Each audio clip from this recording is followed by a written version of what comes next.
Éter, caballero, librero, editor, escritor, investigador musical, profesor mercantil y muchísimas cosas más. Mi personaje de hoy, nacido en un año del siglo pasado en Tafira, en Villarrosa, ha dedicado la mayor parte de su vida en promocionar la cultura y, en muchos casos, haciendo de Quijote, enfrentándose a los molinos de viento.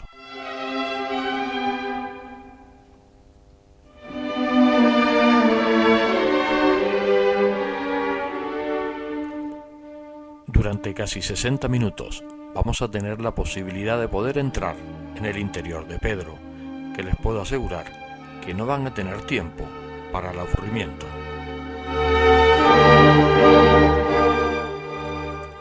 Pedro es un libro abierto en donde podremos leer sin mucha dificultad sus vivencias, sus pensamientos, por esa gran facultad que tiene de transmitir. Pero vamos, no perdamos tiempo, vamos a escucharlo. Les prometo que no se arrepentirán.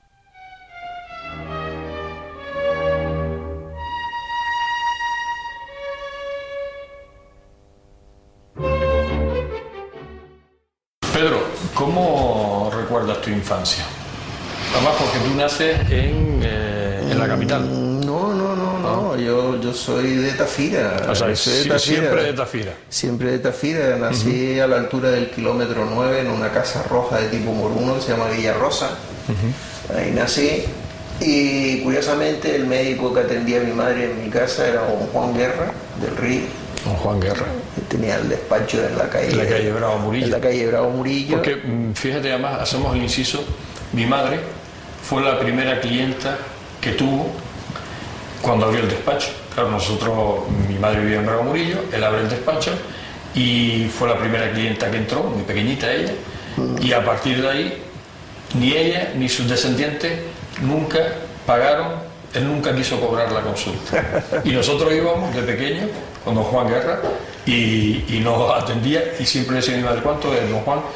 Venga, Maruja, arranca que no, aquí tú no pagas. Una persona muy entrañable, con un vozarrón muy fuerte, ¿no? Pero muy entrañable. Y entonces, pues, lo cierto es, la anécdota está en que había un señor en el jardín de la casa esperando a que don Juan Guerra terminara con mi madre para llevárselo corriendo para atender a su esposa, porque iba a dar a luz también, y con el tiempo, pues, ese amigo, ese chico, pues, al que le llevo 3 horas y media de vida por delante, cosa que a él le fastidia mucho, pues nos conocemos desde siempre y siempre pues hemos coincidido en el colegio y hemos coincidido en las vueltas que da la vida, ¿no? Pero sí, yo tengo unos recuerdos muy bonitos de esa casa. Los 5 primeros años yo los viví en Villarrosa. La casa tenía un tenis. Yo aprendí a jugar el tenis con una raqueta de aquellas antidiluvianas que pesaban más que yo, que había que cogerla con 2 manos, porque antiguamente las raquetas eran...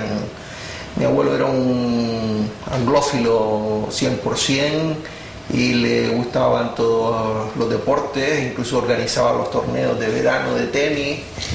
Y bueno, era una vida muy típica de una época, ¿no? ¿A qué jugaban los niños en aquella época? ¿A qué jugaban los niños en aquella época? Pues jugaban al escondite, jugaban a... yo qué sé, bueno, jugábamos a los indios con caña. Yo una vez me enterraron una aquí en el cachete, nos hacíamos 20.000 perrerías, jugábamos con tiraderas, las bombillas de las lámparas de las farolas, que no eran farolas, eran unas lámparas muy grandes, como una pantalla muy grande, una bombilla pequeñita de la carretera, pues era ver quién rompía más bombillas y cosas de ese tipo. Después había un juego muy bonito, claro que no es juego hoy en día, ¿no? Las acequias que corrían por la carretera del centro, pues había algunos tramos que pasaban por debajo de unas piedras, ¿no? Y entonces echábamos a correr, pues, con el agua que corría, porque corría siempre agua, pues unas hojas con un distintivo, a ver qué hoja llegaba primero al final del recorrido, y con eso pues nos entreteníamos. Yo recuerdo jugar también con una cosa que a la gente le parecerá una estupidez, y era delante de una escalera,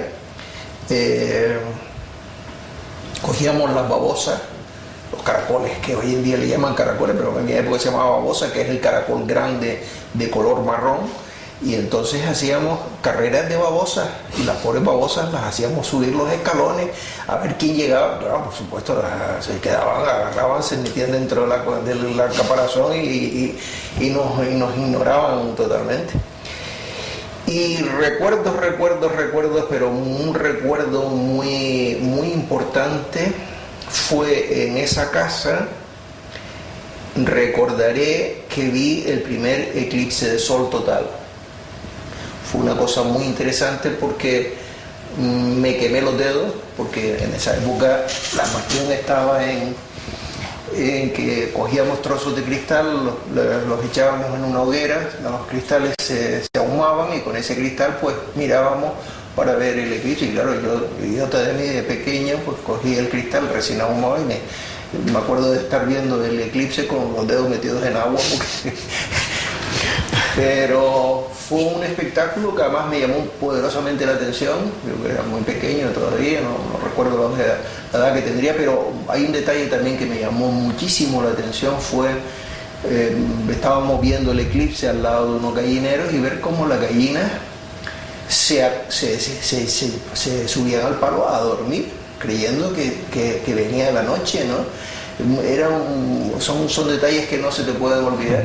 Y después otro también un fenómeno de la naturaleza muy curioso fue, eso yo creo que sería ya mayor, eso debía tener a lo mejor algún fin de semana, que era cuando yo subía, porque mis abuelos seguían viviendo en esa casa. Un ciclón, fue un verano de estos muy calurosos, y recuerdo que estábamos todos en el tenis, y en el tenis se veía, en una vista por un lado se veía incluso hasta, claro, había muy pocas casas, entonces eso se veía bastante como el mar hacia el sur de la isla, ¿no? Y estando allí, de buenas a primeras vemos que se empieza a levantar como una nube de tierra a ras del suelo, y que empieza a avanzar y bueno, primos míos pequeños agarrados a unas latadas donde estaban colgadas las uvas, hubo que bajarlos porque el viento se las llevaba.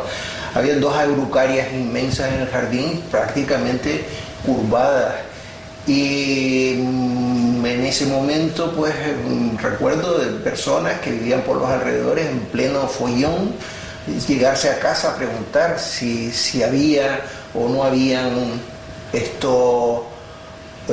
pasado algo, si estaban todos bien. Y entonces, pues, la anécdota más graciosa es que mi abuela tenía una mujer de ¿cómo se llama? De servicio, ¿verdad? Uh-huh. que eran patizamba, las piernas eran todas acurvadas. Una señora siempre se estaba quejando de que no podía caminar, y yo recordaré que aquella señora estaba al fondo de la pista de tenis y fue la primera que llegó a la puerta cuando vio la nube de tierra aquella que venía y se nos iba a comer a todos. Fue una cosa espeluznante. Yo no recuerdo un fenómeno atmosférico de ese calibre, porque antes aquí en Tafira predominaban fundamentalmente los días de calor, lo que le llamaban el levante. Recuerdo estar en Tafira y decir, no subas hoy a Tafira porque hace un levante horroroso. Y el método de comunicación que sí es muy interesante de esa época, es que nos comunicábamos todos mediante una centralita que había en Tafira, un poquito más abajo donde vivía yo, y cada persona que llamaba de Las Palmas comunicaba con la centralita, y la centralita pues le decía, central, me pone usted con el número 9. El 9 era el número que teníamos en la casa en Villarrosa, ¿no? Y la que estaba en la centralita, que se conocía la vida y milagros de todo el mundo, se permitía el lujo en determinado momento de decir, no le puedo poner porque todos han bajado ya para Las Palmas. O sea que se conocía a través del teléfono la vida y milagros, quién estaba en su casa, quién había salido, si se habían ido, si no estaban, si se había muerto alguien, de lo que sea. O sea que era una cosa de andar por casa, pero era una delicia. Los lecheros venían a lomos de mulos con las lecheras cargadas a venderte la leche por las casas. Venía un señor con unas hojas de llameras, con unos trozos de mantequilla que no eran normales, que aquello era una cosa. Yo recuerdo tomarme los trozos de mantequilla crudos, los comíamos los trozos de mantequilla. ¿Y cómo recuerdas, Pedro, las navidades de aquella época?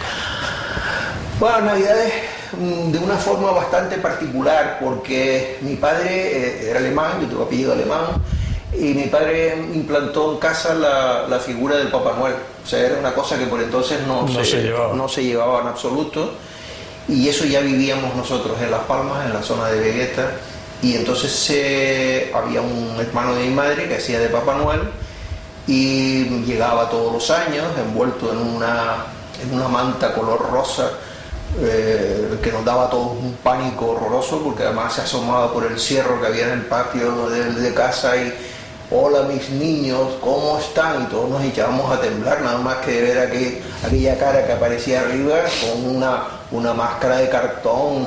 ¿Cómo está Papá Noel? Ay, el frío, he pasado un frío horroroso para llegar aquí, tal, no sé cuál. O bajaba por una escalera que era todo un espectáculo verlo bajar todo encorvado con un palo de no sé cuánto, y llegaba y lo sentaban y entonces venía la parte más complicada, que era, vamos a ver, empezaba a llamar a niño por niño, y cada niño por niño era con el Papá Noel tener que confesar si había sido bueno o no había sido bueno, si había hecho, si no había hecho, y luego la consabida cancioncita que había que aprenderse todos los años para cantársela al Papá Noel, que aquello era de película. Vamos. Y en principio comenzó con muy poquitos niños, y bueno, pues terminó cada vez con más. La fiesta constituyó una tradición y fue una cosa muy, muy bonita que realmente, pues, en fin. ¿Y los reyes se celebraban a su vez? ¿O en aquel momento tu padre decía que el Papá Noel? No, se celebraban también. De hecho, en casa la costumbre era hacer en nuestra casa hacer un regalo más fuerte, ¿no? En Navidad, en Papá Noel. En Navidad en Papá Noel que en Reyes, ¿no? Y luego sí, también te ponían un regalo en Reyes, que era algo que siempre hablábamos, decíamos que es una pena, porque te ponen el regalo y al día siguiente tienes que ir al colegio y ya no podía disfrutar de los regalos, y ya, ¿verdad? Era otra cuestión, ¿no? Pero es muy curioso. ¿Cómo es tu llegada al colegio? ¿En qué colegio empiezas tú? Pues a mí me llevaron mis padres al colegio de los jesuitas porque vivía a un tiro de piedra, aunque no estaba abierta todavía la calle que se llama hoy Francisco Hernández González, que comunica los antiguos juzgados con la calle Agustín Millares. Yo vivía en la calle Agustín Millares por frente a la Guardia Civil, que entonces estaba en esa calle, y la verdad es que teníamos que dar un rodeo, subir toda la calle Doctor Chil, coger Reyes Católicos y bajar por la calle Juan Edoreste hasta llegar al colegio, o bien ir por la Marea. La Marea era un espectáculo porque entonces no existía como natural y lógico la avenida marítima, había como una especie de callejón que corría al lado de la Marea, y era todo un cúmulo de recuerdos maravillosos el ir allí a tirarle piedras a los cangrejos, estar allí, ver desechos que llegaban a la orilla, el ruido del mar arrastrando los callados, que era algo asombroso que llegaba incluso hasta mi casa. Yo vivía un poco más arriba, el ruido de los callados era tan fuerte que te llegaba. Y luego lo de toda la vida, de oír decir que la humedad que se nos metía por las casas, y las casas todas llenas, sobre todo los zaguanes con muchas humedades, decían que era de eso, pero realmente de lo que era porque las casas de antes las hacían con arena de la playa, las cogían de la zona, y la arena esa estaba húmeda, y con lo cual conservaba la humedad en la construcción. Entonces todas las paredes de casi todas las casas de Vegueta eran todas llenas de un moho blanco, casi siempre chorreando las paredes. Eso lo recuerdo perfectamente, ¿no? ¿Y en los jesuitas te mantienes hasta estudiar bachiller? En los jesuitas estuve como pues toda la vida de mi juventud, porque entré allí con 5 años, creo que fue, sí, 5 años, porque yo antes no se iba hasta el colegio hasta los 5 años. 5 años, sí. Y que es una de las penas que tengo yo hoy con mis nietas cuando las veo tan pequeñitas ya yendo a los colegios. Estuve hasta el preuniversitario, cogí 3 planes de estudio. Un primero que cogía pues prácticamente toda la preparatoria, le llamaban, eran 4 clases de preparatoria antes de ingresar. En primero cogí un cambio de plan, el cambio de plan hubo otro nuevo para el 4º de bachiller o 5º de bachiller, en fin, un cúmulo de cuestiones. Pero a mí particularmente, sin decir que me fue ni bien ni mal, porque realmente en el colegio hoy en día se acuerda uno de las cosas mejores y se olvida de las peores. Siento, sinceramente, aunque no tengo nada que echarle en contra al colegio siento que mis padres no tuvieran tenido digamos, la visión de que subiendo un poquitito más la calle de Doctor Chile estaba el colegio Viriclavio, que era un colegio con una mayor tradición liberal y con un tipo de profesorado que yo particularmente a lo largo de mi vida pues luego he echado un poco en falta ese arranque que hubiese obtenido quizá por conocimiento de otros que han estudiado allí, lo he echado en falta.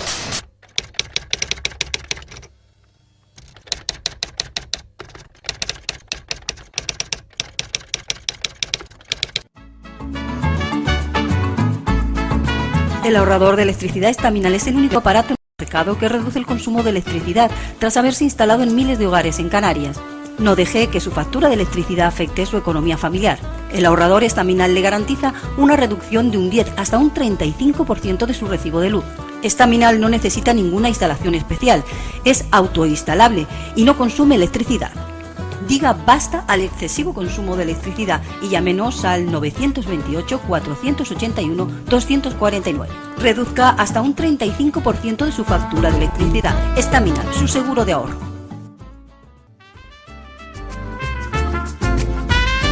Ahorrador de electricidad Estaminal. Tras muchos años de implantación en Canarias, les ofrecemos la posibilidad de ahorrar de un 10 hasta un 35% del consumo de su factura de electricidad. Tenemos un ahorrador que se adapta a sus necesidades, sea cual sea su tipo de negocio o industria.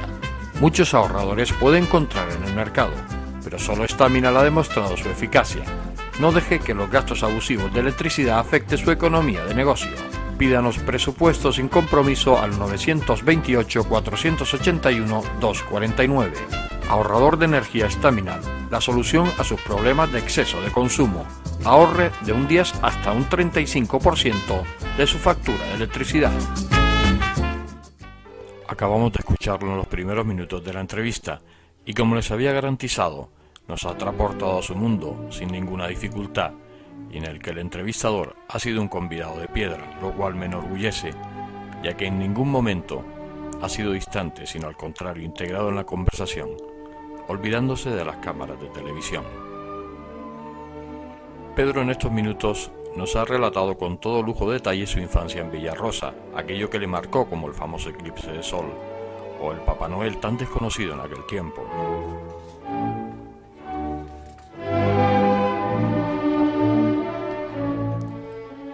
Su paso por los jesuitas, en donde estudiaría hasta el preuniversitario, y sus posteriores estudios mercantiles. Reconozco que Pedro me logra llevar a ese estado relajado, el que no parece que transcurra el tiempo y que no deseas que se acabe. Pero todavía nos queda más tiempo para seguir con él.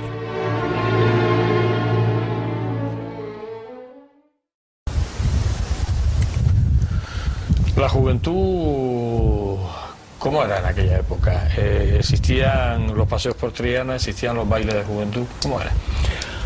Hombre, era una etapa muy bonita, ¿no? Pues la etapa esa de las primeras, le decíamos, mi madre le llamaba los flirt. Los flirt. Los primeros flechazos se llama los flares. ¿Has tenido un flare hoy? Era una pregunta. Pero sí, la calle Triana era una calle maravillosa, era la calle en ese momento de los paseos de Triana, había circulación, al principio en doble sentido, y ya después se cortó y se hizo nada más que viniendo del puerto al mercado, y hasta terminar ya por ser peatonal, pero cuando ya se hizo peatonal ya yo no paseaba en Triana, eso ya había pasado la historia, pero habían cosas muy, muy bonitas. Y era el irte a un cine de sesión continua, Cairasco, por ejemplo, allí al final del 1 de mayo. Ponían 2 películas y entonces a la salida del cine, pues irte a pasear a Triana. Eso era una maravilla. Y por cierto, en el Cairasco casi siempre, por lo visto, habían haber comprado una película que se llamaba El Desertor del Álamo, interpretada por Glenn Ford, que curiosamente yo la vi como del orden de 20 veces porque la ponían cuando no tenían otra película que poner, te ponían El Desertor del Álamo y estábamos ya de la aventura del Álamo, ya no la sabíamos de memoria, ¿no? Lo mismo que en el Cine Triana, donde está actualmente la Galería Loren, creo que se llama, era un cine maravilloso. Era el cine de los ligues, porque era un cine muy particular, entrabas y cuando entrabas te encontrabas al público mirándote, porque entrabas como un poco como si fuera por debajo de la pantalla, ¿no? Y bueno, ahí iban las parejillas de la calle Triana y todo eso. Y allí la película que ponían casi siempre era una que también recordé, Así son ellas, que era una película de Liz Taylor, niña pequeñita, y el padre de la novia. Eran las 3 o 4 películas que siempre ponían, y siempre eran también una serie de películas que lo de menos era la película, en el fondo, ¿no? Hombre, bueno, eso, ahora la parejita, me estoy acordando del cine porque el cine Triana además tiene una característica especial, y es que no tenían nada más que un disco para ponerlo durante el descanso. Es decir, te ponían los anuncios anunciando las próximas películas, o el limpiametales Netol, pero siempre un cartel, con carteles que los quitaban y los ponían y tal, y después una música de fondo. La música de fondo era una canción que además nos las aprendimos todos con el ruido de fondo del propio disco ya gastado, y era algo así como campanitas de mi aldea, campanitas de mi aldea, o sea, con el ruido del disco. Y luego había una cosa muy curiosa en los cines de estreno, muy normales, y era el que de buenas a primeras y en plena película, estaba proyectando la película, aparecía un cartel encima de puesto, escrito a mano, que decía, y a veces con falta de ortografía, que decía: al doctor tal que salga, que lo está esperando una cliente que se le ha puesto de parto. O sea que lo usaban también como... Y entonces, pues claro, la gente se enteraba que fulanito de tal, que estaba en el cine, y salía corriendo, se sentía un ruido de una butaca, se corría la butaca, pum, y un señor que salía corriendo por el cine para afuera, ¿no? ¿Y los bailes, cómo era? Y luego después nos íbamos a pasear a Triana, porque eso es lo importante, ¿no? Lo de la Triana. Y claro, yo recuerdo, por ejemplo, tropezar con la chiquilla que a uno más o menos le tenía uno filada, y entonces cruzabas con ella, adiós, la cosa de esa, y entonces uno echaba a correr, subía a una de las calles, daba la vuelta otra vez por la otra calle para volverse a encontrar otra vez de frente, y eran unas carreras que nos teníamos siempre, que si uno corriendo por la calle Perdomo, y si el otro subiendo por la cogía Viri Clavijo, volvías otra vez a bajar a Triana. Y las chicas no se extrañaban de que volvieran, no eran bobas, se daban cuenta que la carrera se la había pegado a la persona. Y de esa época datan precisamente todos los bailes. No habían bailes como hoy en día, no habían salas de fiesta ni nada de por el estilo, ¿no? Entonces los bailes los organizábamos en nuestras propias casas. Las reuniones, los guateques, que después se le puso ese nombre, ¿no? Entonces cada uno ponía una cantidad de dinero. Normalmente siempre poníamos eso, 5 pesetas. Reuníamos, pues los varones eran los que ponían el dinero, las chicas no pagaban, las chicas las invitábamos, costaba trabajo que vinieran algunas, pero bueno, cuando venían, pues lo pasábamos bien, ¿no? Y entonces con ese dinero íbamos a la tienda de la esquina y nos comprábamos los ingredientes para hacer un cap. El cap pues se mezclaba un poco de coñac, se mezclaba un poco de vino, se mezclaba fruta de esta trozos de fruta que se ponían, y bueno, pues se le ponía bastante alcohol para animar, ¿no? Y para poder bailar, ¿no? Y todas estas cosas, ¿no? Me acordaré en una ocasión muy célebre que yo iba a comprar todo esto a la tienda de la esquina, y claro, los productos los comprábamos a granel, no eran botellas de vino perfectamente encetadas y todo. Bueno, no, era, me pone 1 litro de vino, 1 litro medio, no sé cuánto de coñac, y nos puso, para que vean las condiciones higiénicas del momento, ¿no? Nos puso el vino, creo recordar, en una botella que había tenido petróleo dentro. Entonces, claro, aquel día nos fastidió el invento, el baile nos lo fastidió el desgraciado aquel de la tienda, ¿no? Porque encima no nos quiso devolver el dinero. Ajá. El CAPS olía a petróleo que nadie se lo tomó, claro. Nadie se lo pudo tomar. Y al final tampoco el baile funcionó. Y el baile funcionó, pero bueno, como una anécdota muy importante, muy graciosa, fue el primer baile que organizamos en mi casa. Yo recuerdo que mi madre estuvo enseñándonos a nosotros, a mí y a mis amigos, a bailar y a saber cómo se cogía una pareja antes de que llegaran las chicas. Y todos éramos muy patosos, claro. Normal. Y por supuesto mi padre, ¿no? Mi padre tenía la entrada prohibida, había una escalera de servicio y él entraba por la escalera de servicio y salía por la escalera de servicio. O sea que no había vigilancia. O sea, no había vigilancia y todas esas cosas, pero bueno, la fiesta se organiza. Llegamos ya a tu etapa profesional, tú terminas tus estudios de comercio, sí. Y llegas a tu etapa profesional. ¿Qué es lo primero que haces? ¿Trabajar? Bueno, yo ahí, no sé, es un poco complicado. Vamos ahora con la perspectiva de hoy en día, resulta más fácil decirlo, ¿no? Yo estudié comercio, efectivamente, pero estudié comercio porque cuando yo acabé el preuniversitario, si yo le digo a mi padre que lo que quiero estudiar es director de cine, pues me manda, manda a freír espárragos tranquilamente. Directamente. Y entonces pues yo me quedé siempre con la ganas de director de cine, cosas de teatro, cosas de todo eso. Fue un mundo que yo me fui fabricando.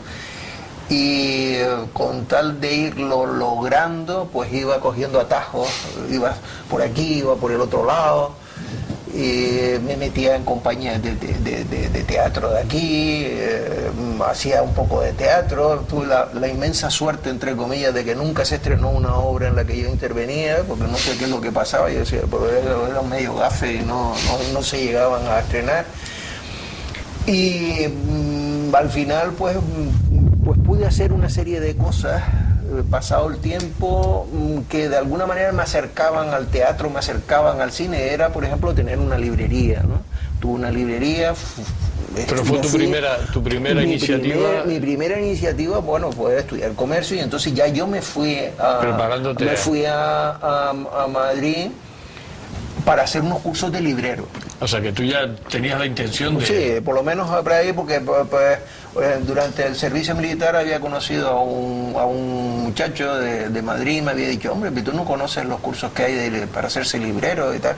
Y entonces lo hice, me fui a Madrid, los hice en la Biblioteca Nacional. Soy el único librero diplomado en todas las Islas Canarias, pues esos cursos después, al cabo de un cierto tiempo, ya dejaron de hacerse o de convocarse. Y fue una enseñanza muy interesante, muy superficial, pero muy interesante, que a mí me sirvió de mucho para la librería, en el sentido de que siempre consideré que el espejo perfecto de una librería era su escaparate, y era lo que más había que cuidar, independientemente de saber de lo que te tenías entre manos para no meter la pata, que también la metí. Pero un escaparate siempre fue mi preocupación en los casi 20 años que tuve la librería Larra en la calle Constantino, porque sabía que el escaparate era lo que más vendía, y efectivamente las ventas se producían gracias al escaparate y el cambio de los libros en el escaparate. Yo siempre estaba moviendo el escaparate a diario, siempre era quitando, poniendo, ¿no? Y bueno, pues esa fue la aventura. Por medio de la librería aprendí todo lo que sé. Y por medio de la librería pues conocí literatura, leí, conocí muchísimas personas. Tuve la inmensa suerte de que pasaran por la librería personas como la poetisa Gloria Fuertes, y Miguel Delibes también pasó por la librería en esa época. Yo qué sé, el filósofo Salvador Paniker fue otro también de los que pasó. La gente ya incluso cuando venía alguien a Las Palmas pues se sentían la obligación de traerlos por la librería. En la librería hay un libro de firmas y firmaron muchísima gente. Pablo Serrano, el escultor, fue otra de las personas que firmó. Hay muchas firmas, ¿no? Y digo que la librería fue además por otro lado mi modo de vida, y por otro lado una cosa muy interesante a los niveles de la historia local, porque fue una librería muy comprometida con el libro, en el sentido de que por las circunstancias de la época en que se desarrolló la vida de la librería, que era todavía durante la época de la dictadura franquista, pues mi teléfono estaba intervenido, el teléfono de la librería lo tuve intervenido durante muchísimos años, yo lo sabía, incluso cuando la gente me llamaba y me decía alguna cosa así, digo, mira, no diga porque el teléfono está intervenido, ven por aquí y me lo dices de viva voz, o sea que era ya un poco la cuestión. Y yo me preciaba utilizar, como digo, el escaparate muchas veces para anunciar cosas o para protestar de cosas que sucedían. Por ejemplo, recuerdo una huelga de aparceros en el sur. Entonces yo ponía en el escaparate el ejemplo que recuerdo ahora, un título que se llamaba, era el sur, pero la huelga era a nivel del archipiélago, ¿no? Ponía un título que decía de Hölderlin, el filósofo, decía el archipiélago, me parece que se llamaba. Al lado ponía un librito en donde aparecía la palabra huelga, cosa un poco extraña en esa época, y al lado un libro donde se decía cómo se cultiva el tomate. Entonces, de esa manera, pues estaba dando a entender que había ocurriendo cosas que por supuesto no se hablaban en la prensa, ni se hablaban de cosas de ese tipo, ¿no? Pero ¿Cierras la librería por...? Cierro la librería porque había hecho ya en la librería lo que tenía que hacer, de editar libros, escribir libros, distribuir libros y vender libros, ¿no? Y sobre todo relacionarme con el público, que yo creo que eso fue mi gran centro de enseñanza, lo constituyó la gente. Sin lo que me contaba la gente y lo que me decía la gente, yo particularmente no hubiera progresado en absoluto, ¿no? Y entonces la librería la cierro porque ya me resultaba prácticamente imposible la cuestión de llevar la librería y una nueva actividad que estaba empezando por entonces, fruto de aquello que no había podido hacer en mis años juveniles de cine, fue el intervenir como asesor musical en un programa de televisión en Madrid. Era una cosa que yo había propuesto aquí, como pasa siempre, que nadie es profeta en su tierra, y como digo yo, y aquí no lo es, mucho menos, y lo propuse en Madrid, me aceptaron enseguida y estuve 2 años en un programa, haciendo programas de música clásica, que fueron un poco el antecedente de lo que hoy en día pues practico, que son conferencias sobre música y cosas de ese tipo. Pero vuelvo y repito, siempre partiendo de la base de que el cine lo que me hubiera gustado. Soy un forofo del cine, el cine lo practico, digamos, un poco en las conferencias que doy, hago películas, hago teatro, porque me gusta que la gente cuando hay conferencias pues que no se limite a simplemente a ver a un señor sentado hablando, habla que te habla, sino a la gente hay que mostrarles, hacerles sacar un lado teatral de la cuestión que tú estás explicando, el lado cinematográfico y cosas por el estilo, ¿no? El cine yo creo que es una de mis grandes pasiones. Y bueno, de joven recuerdo de ir los domingos, que no había televisión por supuesto, pero 3 veces al cine, a las 3, a las 5 y a las 7.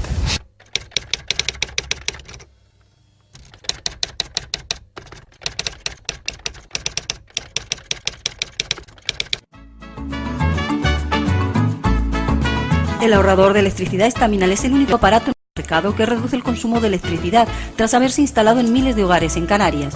No deje que su factura de electricidad afecte su economía familiar. El ahorrador Estaminal le garantiza una reducción de un 10 hasta un 35% de su recibo de luz. Estaminal no necesita ninguna instalación especial, es autoinstalable y no consume electricidad. Diga basta al excesivo consumo de electricidad y llámenos al 928-481-249. Reduzca hasta un 35% de su factura de electricidad. Estaminal, su seguro de ahorro. Ahorrador de electricidad Estaminal. Tras muchos años de implantación en Canarias, les ofrecemos la posibilidad de ahorrar de un 10 hasta un 35% del consumo de su factura de electricidad. Tenemos un ahorrador que se adapta a sus necesidades, sea cual sea su tipo de negocio o industria. Muchos ahorradores puede encontrar en el mercado, pero solo Estaminal ha demostrado su eficacia. No deje que los gastos abusivos de electricidad afecten su economía de negocio. Pídanos presupuestos sin compromiso al 928-481-249. Ahorrador de energía Estaminal, la solución a sus problemas de exceso de consumo. Ahorre de un 10 hasta un 35% de su factura de electricidad.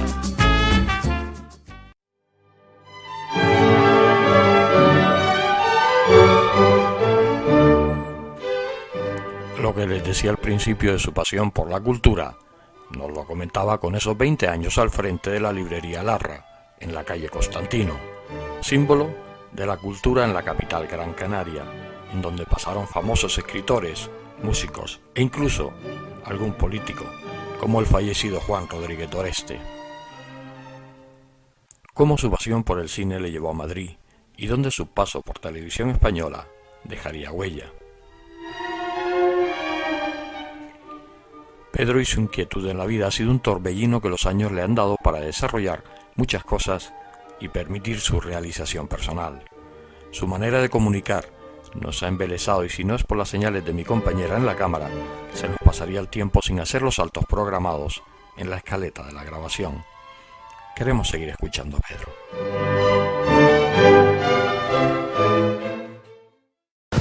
Pedro, ¿cómo te sientes en la actualidad? Pues bueno, me siento bien en el sentido de que estoy haciendo una serie de cosas que son las que me gustan hacer, todas ellas íntimamente relacionadas con la cultura, pero por otro lado, si tengo una alegría por estar haciendo lo que estoy haciendo, no dejo por otro lado de tener una tristeza por ver los palos que se está llevando la cultura. ¿Te ha quedado algo por hacer o lo que has hecho te arrepientes de algo? Arrepentirme, bueno, más que arrepentirme me hubiera gustado poderme dedicar de lleno al cine, pero por otro lado he encontrado una serie de sustitutos perfectos como son las conferencias que doy, mi etapa de librero que fue interesantísima y todas las cosas relacionadas, como digo, con la cultura que me han enriquecido muchísimo y sobre todo y por encima de todo lo que ha traído de conocimiento de una serie de personas relacionadas con la cultura, ¿no? Que eso para mí ha sido todo lo que soy, simplemente. ¿Tienes muchos amigos, Pedro? Amigos, yo creo que los amigos no los tengo yo, la gente se siente más amiga mía que yo de la gente. Yo comparto con la gente, me gusta compartir con la gente lo que tengo y punto, y se acabó. Y no me preocupa esa idea que a lo mejor puedas tener o has tenido años atrás de hombre, me gustaría tener amigos, más cantidad de amigos. Yo tengo mis amigos, ellos saben quiénes son y punto, y se acabó. No me preocupa mucho la idea de tener o no tener amigos. ¿Y enemigos, Pedro? Enemigos seguro que los tengo y de sobra, y los conozco, y por la simple y llana cuestión de quererme dedicar a la cultura, pues lógicamente hay personas que me ven como intruso por meterme en un campo que ellos cultivan o que ellos se creen que son dueños y señores, y entonces pues claro, lógicamente ahí ya tengo un enemigo, ¿no?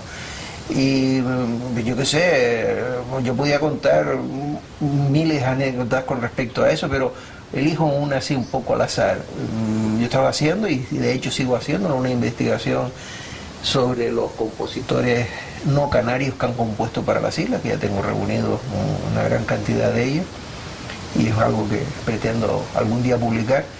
Y estando en Tenerife fui a visitar a un señor, hijo de un antiguo director de banda, y nada, me estuvo enseñando el material que conservaba de su padre, muy interesante, un material grabado, fotografías, partituras, en fin, bastante interesante.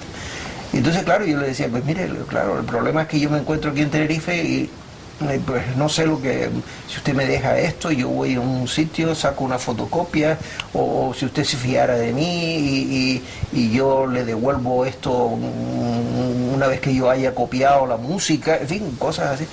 Entonces se me quedó muy serio mirando para mí y me dice al final, dice, ¿sabe lo que le digo? Que se lo voy a dejar todo a pesar de las presiones que tengo para que no le den nada. Creo que ya con eso quedó aclarado. Pedro, ¿qué piensas de la política?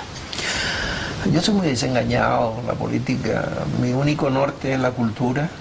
Y cuando pero influye en la cultura, ¿no? Y por eso lo digo, que como mi norte es la cultura y veo que la cultura es la cenicienta más zarrapastrosa que puede existir por la consideración que se le tiene desde la política, pues lógicamente me produce un cierto malestar, hastío y no desengaño, porque ya a estas alturas de la vida uno ya, el desengaño ya es una cosa que ya lo tiene superado, pero sí me da pena por la gente que lucha por la cultura y que ve en la cultura un modo de vida y un modo de realizarse,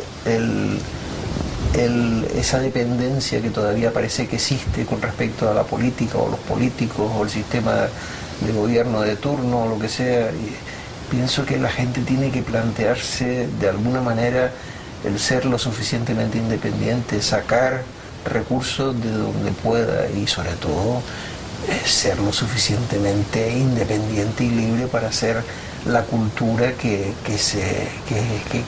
quiera hacer. No puede uno, o tantísima gente hay, estar esperando siempre una subvención. Comprendo que hay veces que no le queda a uno más remedio que esperar por una subvención, por alguna cosa de este tipo, ¿no? Yo me cansé de esperar de muchas ayudas, y salvo en una ocasión que tuve una para este mismo proyecto de los compositores foráneos que han compuesto para las islas, que me permitió indagar en 2 bibliotecas en el extranjero. De resto, todo han sido trabas y todo es un problema y te llevas patadas por todos sitios y presentas proyectos que después resulta que se han perdido, por decirlo finamente, ¿no? Sigues teniendo en la actualidad muchos proyectos, ¿no? Eres muy emprendedor. Sí, yo creo que soy consciente de que vivo la década de los 70 y me gustaría sentirme activo en esa década, que ya después va a ser un poco complicado, ¿no?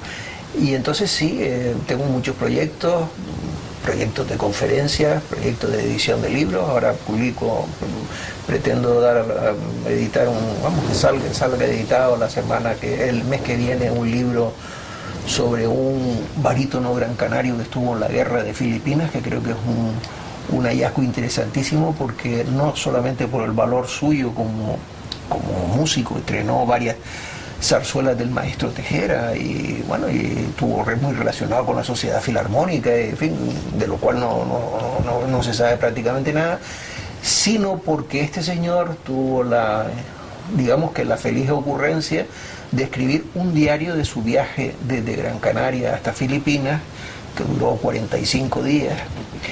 Y te hace una descripción desde que sale del puerto de Las Palmas, llega a Cádiz, coge un tren, tarda como 4 o 5 días en trenes con paradas por aquí y por allá en llegar a Barcelona. En Barcelona coge un barco y él con el barco hace una descripción del paso por el canal de Suez, que es para mí uno de los primeros canarios, si no el primero, que describe el canal de Suez a los pocos años de haberse inaugurado, y luego interviene en los acontecimientos en Filipinas de una manera tan activa que luego yo considero que es una cosa muy interesante. Pero ese es uno de los proyectos. Después están los proyectos que tenemos de los lunes culturales de la Asociación del Real de las Tres Palmas, dentro del museo del poeta Domingo Rivero, que está haciendo una labor creo que, vamos, que es un ejemplo para imitar a todo el mundo.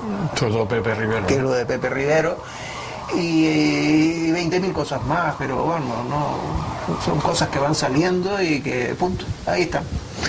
¿Cómo te gustaría que fuera recordado, Pedro? ¿Recordado? Pues como una persona,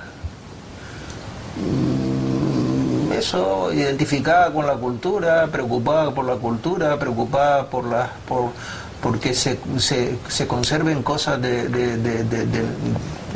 nuestro patrimonio cultural. En definitiva, nosotros somos lo que somos gracias a lo que otros señores antes que nosotros hicieron por nosotros en esta isla o en estas islas, y nos dejaron todo un legado, y nosotros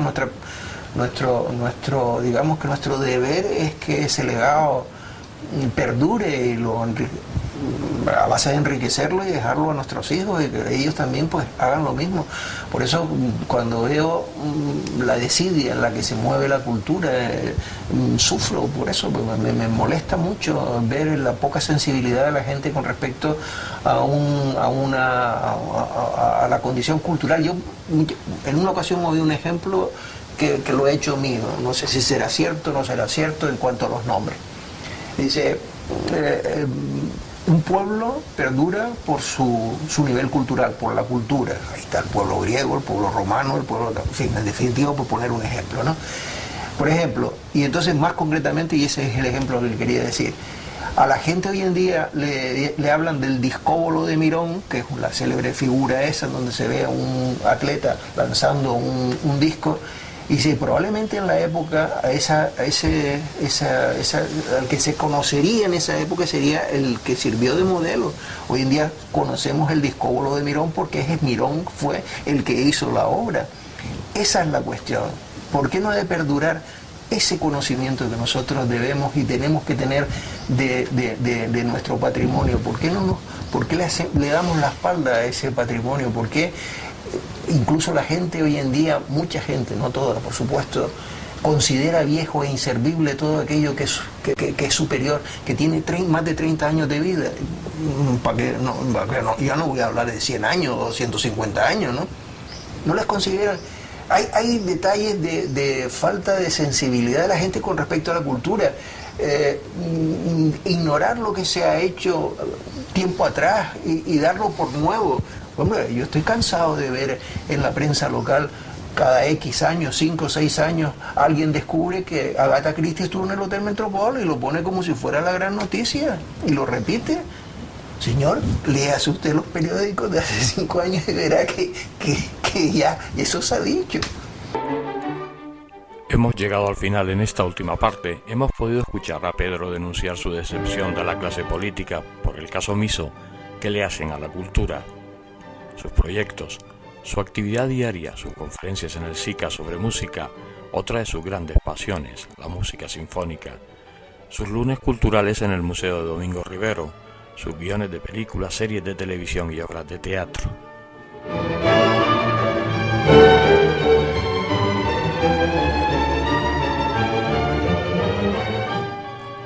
En esta ocasión, después de la finalización de las entrevistas, tuvimos la gran suerte de partir durante casi 2 horas más en ese sitio paradisiaco, como es la finca Viñedos Rosa Caballero, con Pedro acompañados con una buena copa de vino, como no podía ser de otra forma.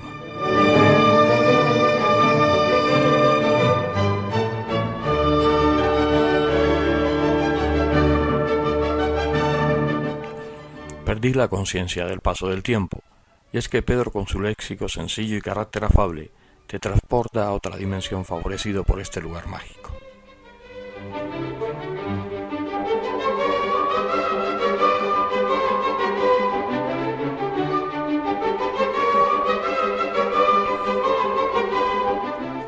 Ahora sí nos toca el momento de la despedida, y les aseguro que es como si hubiera ganado unos años más de vida por esas 3 horas que compartimos con Pedro. Pedro Zuloéter Caballero, librero, editor, escritor, guionista, investigador musical y muchísimas cosas más. Gracias por habernos hecho pasar estos momentos inolvidables. Te aseguro que no los olvidaré, ya que han quedado registrados para siempre en mi memoria. no cambies. Pedro, amigo, hasta siempre.